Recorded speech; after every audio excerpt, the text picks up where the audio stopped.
오늘 우리에게 주시는 말씀은 시편 127편 1절로부터 5절의 말씀과 골로새서 3장 17절로부터 20절의 말씀입니다.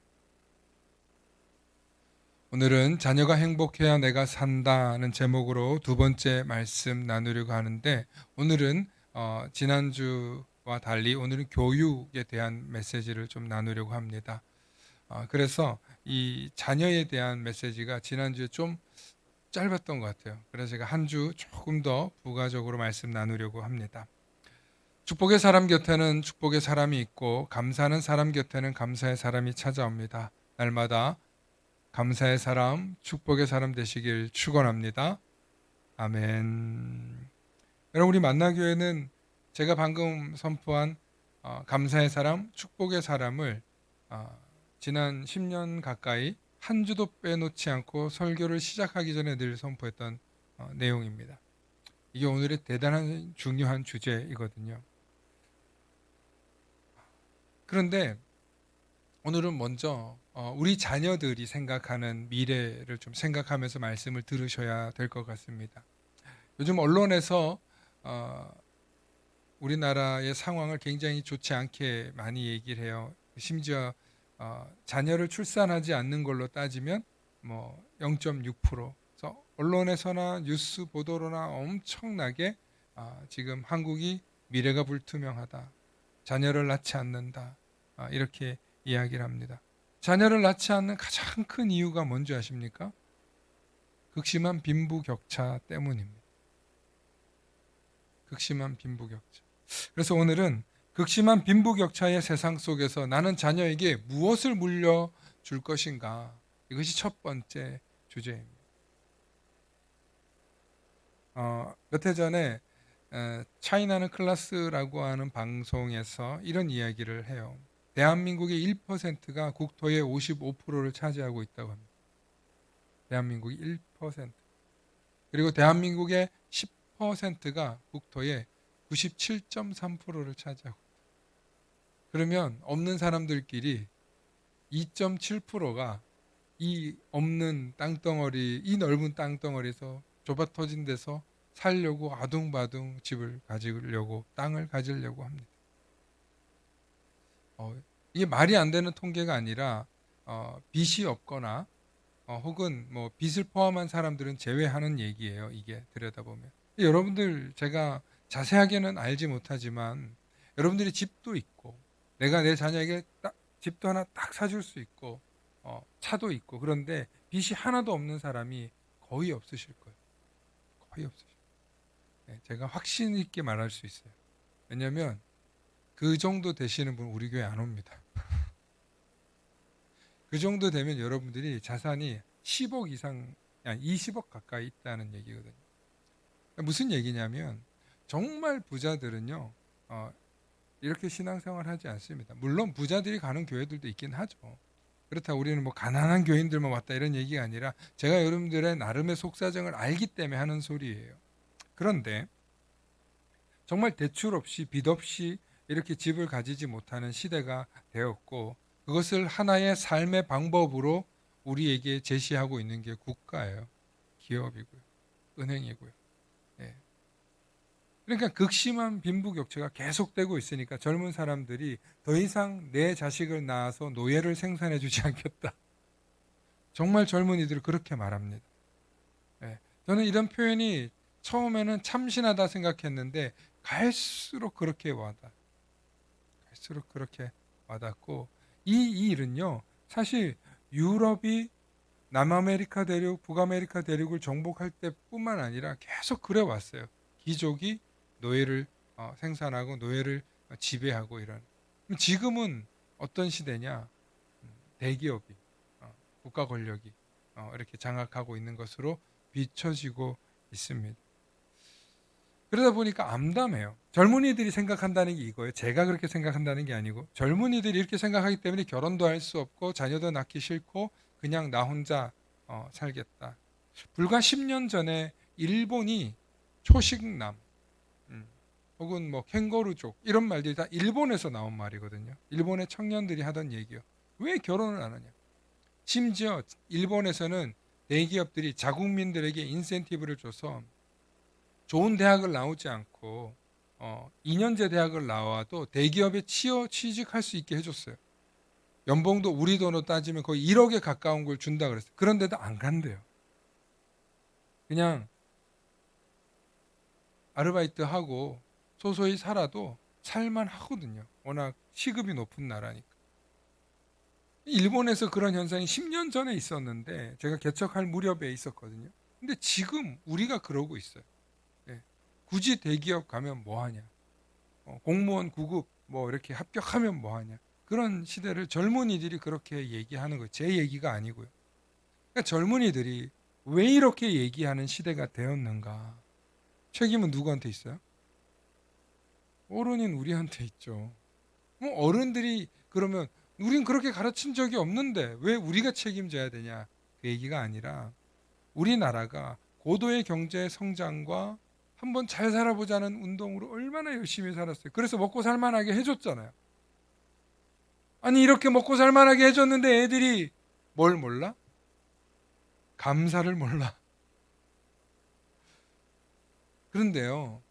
태어날 때부터 밥 물려주셨잖아요.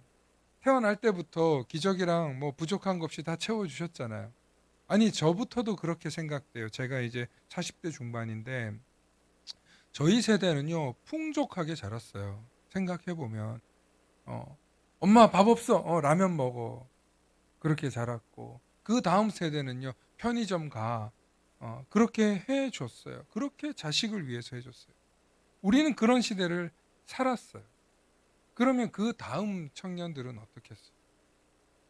눈 떠보니까 삐까뻔쩍한 집과 뭐 어마어마한 고천 마루와 우리나라 그렇게 잘 살아요. 더 이상 더 올라갈 곳이 없는 수준의 경제 성장을 이뤘는데 사람들의 욕심은 끝이 없더라는 것입니다. 그러다 보니까 자꾸 통계 가지고 비판하는 거예요. 세상이 이런데 우리가 살아서 뭐하냐. 우리가 열심히 일해서 뭐하냐. 어차피 우리는 대기업의 노동자일 뿐이고 근로자일 뿐인데. 사실 그래요. 정말 젊은이들이 수없이 공부해서 인류대학 가봤자 그 친구들이 기껏해야 3만 5천 명 정도 되거든요. 그러면 대기업 너나 가지면 갈 만한 데가 없는 거예요. 그러니까 우리 청년들이 이 빈부격차 속에서 근본적인 희망을 찾지 못하고 결혼도 하지 않고 자녀는 더더군다나 낳지 않으려고 한다는 거예요. 그러면 우리는 희망이 없냐? 아니. 저는 이 상황 속에서도 희망이 있다고 말씀드리려고 오늘 강단에 섰어요. 왜 희망이 있냐면 희망을 품고 꿈을 꾸는 것에는 돈이 듭니까? 안 듭니까? 희망을 품고 꿈꾸는 데는 돈이 안 들잖아요. 그런데 그 희망을 품고 꿈을 꾸는데 무엇이 필요하냐? 돈은 안 되는데 따릅시다. 교육이 필요하다. 본이 본밥 딸 때 본이 필요하다는 거예요. 그러면 어떻게 하는 모델링이 필요한가? 어떤 모델이 있으면 우리는 희망을 갖고 꿈을 갖고 살아갈 수 있는가? 그 얘기가 다 어디 있냐면 성경에 있다는 거예요. 성경에 있다는 거예요. 그래서 오늘날 이 시대에 교회를 오시는 분들의 두 종류가 있어요. 보면은 중직자이거나 아니면 내 삶이 지금 너무 답답할 때 오시는. 적당히 살만하고요. 적당한 수입이 있는 친구들이 지금 다 어디 간 줄 아세요? 늦잠 자거나 캠핑 가서 집에서 이제 집으로 돌아오고 있어요. 많은 젊은이들. 결혼은 안 해도 자식은 안 낳아도 인생을 그렇게 즐기고 있다는 거예요. 그런데 그렇게 삶에도 불구하고 여전히 이 세상을 희망적으로 살아가는 게 아니라 즐기자주의로 살아간다는 거예요. 여러분 자기만족과 자기가 즐기는 사람이 행복하다고 세상은 말하고 있습니다. 그런데 과연 그 끝에는 진정한 행복이 있을까요? 없어요. 성경은 우리에게 두말하면 잔소리 같은 이 이야기를 다시 한번 얘기하는데 하나님이 지키지 않으면 여호와께서 세우지 않으면 소용이 없다는 것을 우리에게 알려주고 있습니다. 그럼 오늘 시편 127편의 1절로부터 2절의 말씀을 보면 여호와께서 집을 세우지 아니하시면 세우는 자의 수고가 헛되며 여호와께서 성을 지키지 아니하시면 파수꾼의 깨어 있음이 헛되도다. 우리 2절 함께 읽어보실까요? 시작. 너희가 일찍이 일어나고 늦게 누우며 수고의 떡을 먹음이 헛되도다. 그러므로 여호와께서 그의 사랑하는 자에게는 잠을 주시는 도다. 아멘. 여러분, 이 말씀의 끝에 것만 사람들이 듣고 막 이렇게 예배 시간에 졸거나 아니면 여러분들이 잠을 못 자는 사람한테 이런 표현 있어요. 여호와께서 사랑하시는 자에겐 잠을 준다 그랬잖아요. 어떤 자를 사랑하냐면 여호와께서 나를 지키고 여호와께서 나를 세우는 걸 아는 사람에게 하나님이 사랑하심으로 잠을 준다는 소리예요. 그게 뭐예요? 하나님 믿고 두 발 뻗고 잘 수 있다는 소리죠. 그 말씀의 연장선으로 이해하셔야 되는 거예요. 다시 말하면 여호와께서 집을 세우지 않고 여호와께서 성을 지키지 않으면 아무리 좋은 방비벽이 있고 가드가 있어도 소용이 없다는 거예요. 그러므로 하나님께서 지키시고 세우시는 것을 경험할 때 우리가 일찍 일어나고 늦게 자면서 수고의 떡을 먹어도 여호와께서 도와주시지 않으면 안 된다는 거예요. 이게 무슨 얘기예요? 우리의 근본인 하나님이 우리의 모든 것임을, 하나님이 우선이 됨을, 그것을 아주 고상한 영어로 성경은 여호와를 경외하라, 이 얘기예요. 그래서 오늘 교회에 오시는 여러분들은 여호와를 경외하고 하나님을 경외해야 됨을 알기 때문에 이 자리에 나오신 거잖아요. 그런데 중요한 건 하나님을 경외하고 하나님을 의지하는 것을 우리 자녀들에게 가르쳐 줘야 되는 거예요. 그래서 오늘 두 번째, 자녀를 행복하게 하기 위해서 무엇을 가르칠 것이냐? 그게 바로 여호와를 경외하고 여호와를 신뢰하고 여호와를 의지하라는 거예요. 그걸 가르치면 뭘 가질 수 있다? 꿈을 가질 수 있다. 비전을 가질 수 있다. 시련과 장애물 앞에서도 꿈을 꾸고 희망을 갖고 살아갈 수 있다는 거예요. 그러니까 무엇이 먼저 전제가 되어야 되냐면 여호와 하나님을 경외하고 신뢰하고 의지하는 것이 부모가 가르치면 내 자녀의 행복의 문제는 해결된다는 소리예요. 할렐루야. 지난주에 하나님께 순종하는 것에 대한 이야기를 하며 아브라함에 대한 이야기를 했습니다. 아브라함이 100세에 얻은 그 아들을 바치라는 하나님의 그 명령에 아브라함이 순종했을 때 그 시험은 테스트였다고 말씀드렸습니다.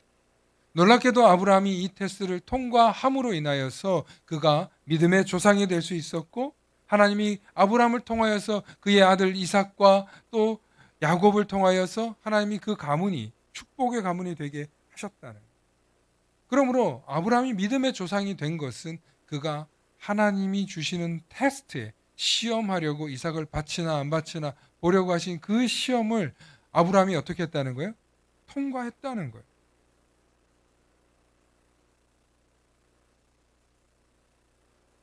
그런데 그럼 아브라함은 왜 그렇게 하나님을 의지하고 하나님을 신뢰하고 하나님을 경외했을까요? 첫 번째는 하나님이 그에게 약속을 주셨어요. 네가 하란을 떠나서 네 아버지가 있던 그 집을 떠나서 가나안 땅으로 가면 내가 복 주겠다고 했는데 아브라함이 이걸 순종해요. 여러분, 고대 사회에 나그네가 큰 이삿짐을 가지고 이동한다는 건 어떤 위험이 있을까요?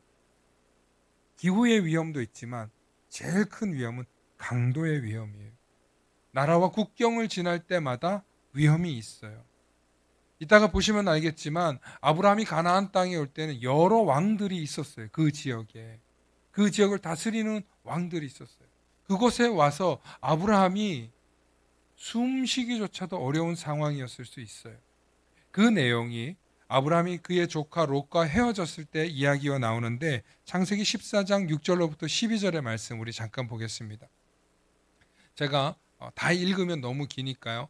호리 족속을 그 산 세일에서 쳐서 광야 근방 엘바란까지 이르렀으며 지금 가나안 왕들끼리 싸우는 이야기예요. 가나안에 있는 왕들이. 그래서 그 왕들 중에 5왕이 힘을 합쳐가지고, 네 왕이 힘을 합쳐가지고 소돔과 고모라 성을 빼앗는 내용이에요. 10절 보여주시기 바랍니다. 시딤 골짜기에는 역청 구덩이가 많은지라 소돔 왕과 고모라 왕이 달아날 때에 그들이 거기 빠지고, 아마 수레나 전차가 빠졌던 것 같아요. 그리고 그 나머지는 산으로 도망하며 네 왕이 소돔과 고모라의 모든 재물과 양식을 빼앗아가고 소돔에 거주하는 누구의 조카? 아브라함의 조카 롯도 사로잡고 그 재물까지 노략하여 갔더라. 이게 아브라함이 살고 있는 가나안에서 일어나는 일이었어요. 그러니까 아브라함에게는 하나님을 의지하고 하나님의 도우심이 필요했고, 하나님이 그에게 주시는 지혜가 필요했던 인물이었다는 거죠. 놀라운 건 아브라함이 이 소식을 듣고 어떤 일을 하냐면요. 우리 15절 말씀부터 보겠습니다. 그와 그의 가신들이 나뉘어서 밤에 그들을 쳐부수고 다메섹 왼편 호바까지 쫓아가 16절에 모든 빼앗겼던 재물과 자기의 조카 롯과 그의 재물과 또 부녀와 친척을 다 찾아왔더라. 할렐루야. 여러분, 아브라함이 13절부터 다시 보여주세요. 아브라함이 날렛 용사 318명을 데리고 단까지 쫓아가서 그들을 물리치는데 아브라함이 날랬어요. 집에서 기르고 훈련하는 사람들이 있었어요. 군사가 있었다는 소식이에요. 그러니까 아브라함 안에는 용사가 있어요. 또 13절에 아넬의 형제라 이들은 아브라함과 동맹한 사람이다. 가나안에 가자마자 함부로 우리 영역을 넘볼 수 없도록 동맹도 맺어요. 여기서 보면 아브라함이 보통 인물이 아니라는 사실을 우리가 알 수 있어요. 그런데 조카 롯은 어떻게 돼요? 순식간에 빼앗기고 위기에 몰리게 되지 않습니까? 여러분, 아브라함이 하나님을 의지하고 하나님을 신뢰할 뿐만 아니라 그에게는 뭐가 있었다? 실력도 있었다는. 그런데 제가 이 얘기를 하려고 하는 게 아니라 이 아브라함이 살고 있던 그 시대도 약육강식의 시대였다는. 아브라함이 살고 있었던 그 시대에는 법이나 국가적 질서나 뭐 이런 게 있는 게 별로 없었어요. 그냥 힘센 놈이 뭐예요? 예, 주먹이 법이고, 힘센 사람이 권력이고, 그냥 뭐 어떻게 보면 뭐 야인 시대, 우리가 뭐 조선 시대 야인 시대 뭐 드라마 있지 않습니까? 그거하고는 비교도 안 되는 거예요. 훨씬 선사 시대 아닙니까? 이 시대는 역사 이전의 시대 아닙니까? 그러니까 말로 다 할 수 없는 약육강식의 세상이었다는 거예요. 그러니 더 철저히 내가 믿는 신을 의지하고 그분의 말씀과 그분의 명령을 따를 수밖에 없었다는 거예요. 그리고 놀라운 건 아브라함이 믿었던 그 하나님은 가나안 근동에 있던 다른 신들과 달리 형체가 없으신 하나님. 그런데 아브라함에게 찾아오셔서 말씀하시는 하나님. 그리고 사람의 제사를 받지 않으시는 하나님. 그 하나님을 아브라함이 모시면서 그 지역에 두루두루 아브라함이 믿는 그 하나님 여호와가 참 신임을 증명하였기 때문에 아브라함이 믿음의 조상이 되고 큰 복을 받게 된 거예요. 그리고 그의 자녀들에게 이삭과 야곱과 이하, 요셉, 모세 뭐 이후로 계속 어떻게 우리 하나님만 모시고 산다. 그것을 자녀들에게 가르쳤다는. 사랑하는 성도 여러분, 진짜 아주 오랜 세월이나 지금도 하나님을 경외하고 하나님을 신뢰하고 하나님을 의지하는 자녀가 될 때 그 자녀의 삶이 행복해지는 줄로 믿으시길 축원합니다. 그것이 성경이 역사 이전부터 지금까지 내려오는 것이고 또 신약 시대에 와서 오늘 골로새서 말씀이 있다가 보겠지만 그 시대 이후에도 하나님을 모시고 사는 사람들이 복되다는 거예요. 그런데 오늘날 현대인들이 얼마나 많은 이야기들을 합니까? 세상 사람들하고 비교하고 세상 얘기들을 하는 거예요. 그게 가나안 얘기랑 똑같은 거예요. 더 많이 가지려고 하고 더 많이 뺏으려고 하고 더 많이 이루려고 하고 얼마나 그 일로 인해서 스트레스 받고 적자생존 약육강식 속에서 살아가요. 그래서 제가 우리 성도님들이 세상에서 교회 오셔가지고 정말 예배드리고 말씀드리려고 할 때마다 정말 제가 하나님이 그런 마음으로 여러분들을 쓰다듬고 있다는 심정이 되어서 잘 왔다. 한 주 동안 애썼다. 수고했다. 그것이 하나님이 여러분들에게 주시는 말씀이 되기를 소망한다는 거예요. 할렐루야. 저와 여러분들은 선포하는 저도 마찬가지예요. 저도 이 이야기를 들으러 온 것이고 제 입에서 나가는 얘기가 아니라 하나님의 말씀이라고 생각하고 들으면서 위로를 원해요. 위로가 필요해요. 하나님의 위로하심이, 하나님의 돌보심이 저와 여러분 모두에게 필요한 줄로 믿습니다. 그런데 어떤 사람에게 그것이 임하냐? 여호와를 의지하고 여호와를 경외하고 여호와를 신뢰하는 자에게 그것이 임한다는 것. 앞서도 말씀드렸지만 이것을 여러분들이 알기 때문에 지금 이 자리에 모였잖아요. 근데 그것을 우리 자녀들에게 가르쳐 주면 그 자녀의 인생이 행복할 수밖에 없다는 것. 그러니까 우리가 모든 것을 해결하려고 하지 마시고 모든 것을 물려줘서 잘 되게 하려고 하지 마시고 내가 물려줄 건 없지만 내가 잘난 건 없지만 내가 많이 배우진 못했지만 하나님을 경외하고 하나님을 의지하고 하나님을 신뢰하는 모습을 자녀에게 보여주시면 그 모습을 보고 자란 자녀가 우리 어머니가 어떻게 하셨지? 우리 아버지가 어떻게 하셨지? 그걸 보면서 이 아이들이 나중에 큰 위기가 왔을 때 그 문제를 해결한다는 거예요. 할렐루야. 중요한 건 여러분 내 자녀가 큰 위기를 닥쳤을 때 부모가 다 도와주면 얼마나 좋겠어요. 근데 다 못 도와주잖아요. 그럴 때 하나님을 의지하라. 하나님을 의지. 마지막으로 내 자녀가 어떤 상황 속에서도 감사할 줄 아는 자녀로 기르실 수 있기를 축원합니다. 자녀를 키우다 보면 요 녀석들이 아주 갓난이 때부터 보잖아요. 그러면 을에 당연한 줄 알아요. 또 지들끼리는 지꺼 내꺼 이러면서 싸워요. 혼자 크는 애들도요. 착하다고 하지만 사실은 욕심이 있어요. 그런데 감사를 가르치지 않잖아요. 그러면 당연한 줄 알아요. 늘 새거. 이미 내가 엄마가 사주고 아빠가 사주고 친척이 사준 거 있잖아요. 그건 이미 있는 거야. 늘 새로운 거 사달래요. 야, 신기해요. 그리고 또 거기에 발맞춰서 신제품들이 또 나와줘요. 예, 시즌 2, 시즌 3 뭐 계속 나와요. 예, 혹시 여러분 뭐 티니핑 시리즈라고 아세요? 우리 딸애들이 얼마나 좋아하는지 몰라요. 뭐 옛날에는 뭐 메칸더브였습니까? 정말 이런 것들이 계속 새롭게 나와요. 그러면 애들이 있는 건 소중하지 않고 새로운 거 사달래요. 그런데 뭐 때가 되면 사주죠. 사줄 수밖에 없어서 사주는데 사줄 때 반드시 가르쳐요. 누가 사줬어? 누가 주셨어? 그분께 감사해라. 감사해라. 얘가 감사가 뭔지 어떻게 알아요? 잘 몰라요. 인사해라. 감사해라. 제가 다른 건 몰라도 그거 하나는 잘 시킨 것 같아요. 우리 애들이 보면 인사 잘해요. 그리고 감사하다 소리 잘해요. 근데 늘 가르치면서 말귀 알아들을 때부터 이렇게 얘기했어요. 감사할 줄 아는 애에게는 한 개 더 생겨.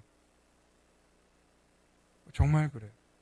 감사할 줄 아는 친구에게 한 개 더 생긴다는 거 가르쳐 줘야 돼요. 오늘 골로새서 3장 17절과 20절 말씀 가운데 17절에 이렇게 말씀하고 있어요.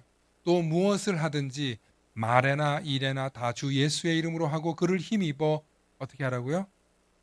하나님 아버지께 감사하라. 이게 전제 조건이에요. 이걸 해야 아내들아 남편에게 복종하라가 의미 있는 거예요. 남편들아 아내를 사랑하라 의미 있는 거예요. 자녀가 부모에게 순종하라 의미 있는 거예요.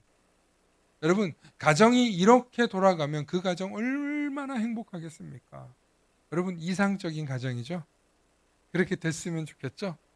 그 비결이 뭐라고요? 하나님 아버지께 원망하라.